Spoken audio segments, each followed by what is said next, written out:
Lesson 3 for January 9 to 15, ready for teaching on January 16, When Your World is Falling Apart, and read by Dr. Percy Harrold. Wednesday, January 13, Sign of a Son.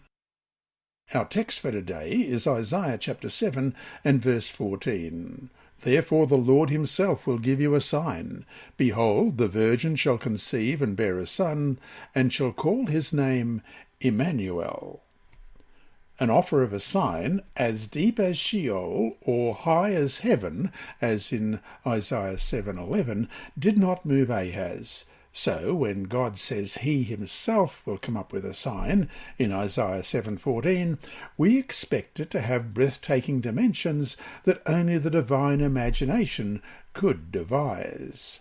And we're going to compare a couple of texts here. Isaiah chapter 55 verse 9, For as the heavens are higher than the earth, so are my ways higher than your ways, and my thoughts than your thoughts. And 1 Corinthians chapter 2 and verse 9, Eye hath not seen, nor ear heard, nor have entered into the heart of man the things which God has prepared for those who love him. Surprise? The sign is a son. But how could a young woman bearing a child and calling him Emmanuel be a sign of biblical proportions? Who is the woman, and who is her child? Nowhere does the Old Testament point out a fulfillment of this important sign, as it had done for the signs given to other people, such as Gideon, as in Judges chapter 6, verses 36 to 40. So Gideon said to God, If you will save Israel by my hand, as you have said, look, I shall put a fleece of wool on the threshing floor. If there is dew on the fleece only, and it is dry on the ground, then I shall know that you will save Israel by my hand, as you have said. And it was so. When he rose early the next morning and squeezed the fleece together, he wrung the dew out of the fleece, a bowlful of water. Then Gideon said to God, Do not be angry with me, but let me speak just once more. Let me test, I pray, just once more with the fleece. Let it now be dry only on the fleece, but on all the ground let there be dew. And God did so that night. It was dry on the fleece only, but there was dew on all the ground. So here are some of the possible fulfillments based on the Old Testament alone. 1. Because the word for young woman refers to a young woman of marriageable age, many assume that she is a married woman living in Jerusalem, perhaps the wife of Isaiah. Isaiah 8:3 does record the birth of a son to Isaiah by the prophetess, referring to his wife, whose prophetic messages consisted at least of her 2 children. So let's read Isaiah chapter 7 verse 3. Then the Lord said to Isaiah, Go out now to meet Ahaz, you and 𝐶𝐞𝐬𝐿 your son, at the end of the aqueduct from the upper pool on the highway to the fuller's field. And Isaiah 8:18, Here am I and the children whom the Lord has given me. We are the signs and wonders in Israel from the Lord of hosts, who dwells in Mount Zion.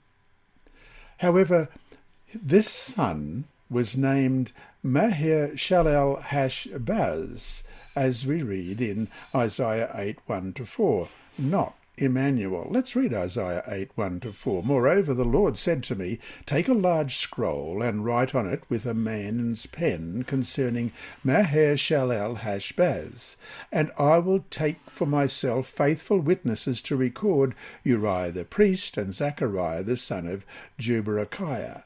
Then I went to the prophetess, and she conceived and bore a son. Then the Lord said to me, Call his name Maher-shalal-hash-baz, for before the child shall have knowledge to cry, My father and my mother, the riches of Damascus and the spoil of Samaria will be taken away before the king of Assyria. Nevertheless, The signs of the two boys are similar in that before they reach the stage at which they can choose good or evil, Syria and northern Israel would be devastated, as we've just read in Isaiah 8 verse 4, but also in Isaiah 7:16, for before the child shall know to refuse the evil and choose the good, the land that you dread will be forsaken by both her kings. 2. Some suggest that Emmanuel is Hezekiah, son of Ahaz, who became the next king, but nowhere is the name Emmanuel applied to him. 3. Because Emmanuel is somewhat mysterious and his name, commonly translated God with us, refers to God's presence, he could be the same as the special son prophesied in Isaiah 9 and 11. If so, his exalted description as divine in Isaiah 9:6 and the root of Jesse 11 verse 10 surpasses anything that could be ascribed to good King Hezekiah. So let's read Isaiah chapter 9 and verse 6. For unto us a child is born, unto us a son is given, and the government will be upon his shoulder, and his name will be called Wonderful, Counselor, Mighty God, Everlasting Father, Prince of Peace. And then Isaiah 11 verse 10, and in that day there shall be a root of Jesse, who shall stand as a banner to the people. For the Gentiles shall seek him, and his resting place shall be glorious. 4.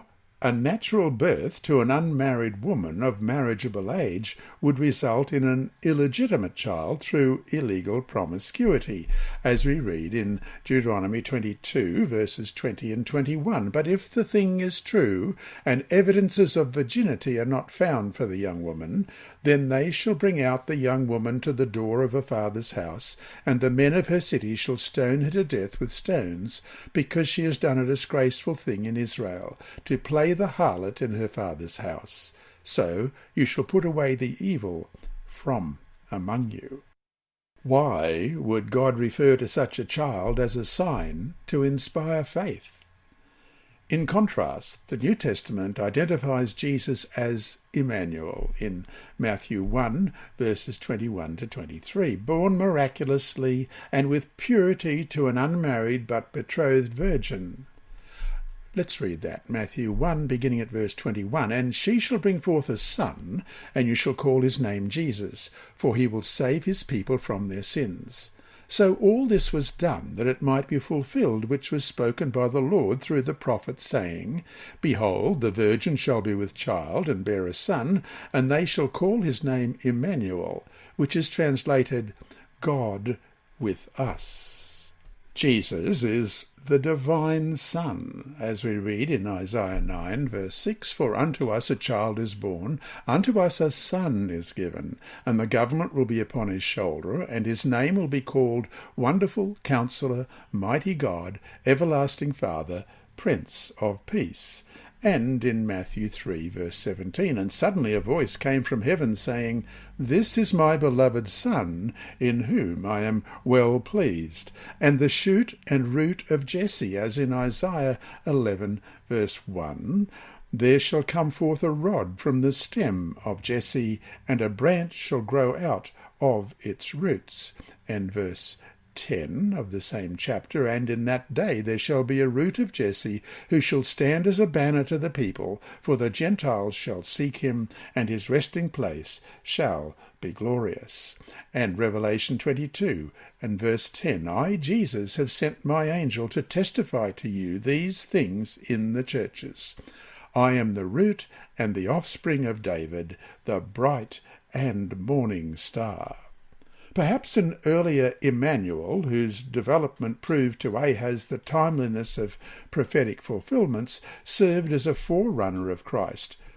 We do not know, but we know what we need to know. In Galatians 4:4, when the fullness of time had come, God sent his Son, born of a woman, to give us the presence of God with us. And so to finish today, dwell on the reality of Christ's coming into humanity. What kind of comfort can this reality give us amid what seems like a cold, fearsome, and uncaring world? Hi there. Thanks for watching this video on the Advent-band Ministries YouTube channel. Please subscribe and click the bell icon to be alerted whenever we upload new videos. So, until we meet him in the clouds, may God continue to bless you. This lesson was read by Dr. Percy Harrold for Christian Services for the Blind. It's supported by the Sabbath School Department and Hope Channel Australia and is rebroadcast by Christian Record Services and through podcasts at It Is Written in the United States, Hope Channel Germany, and through Apple iTunes and SoundCloud. Remember, God is always faithful.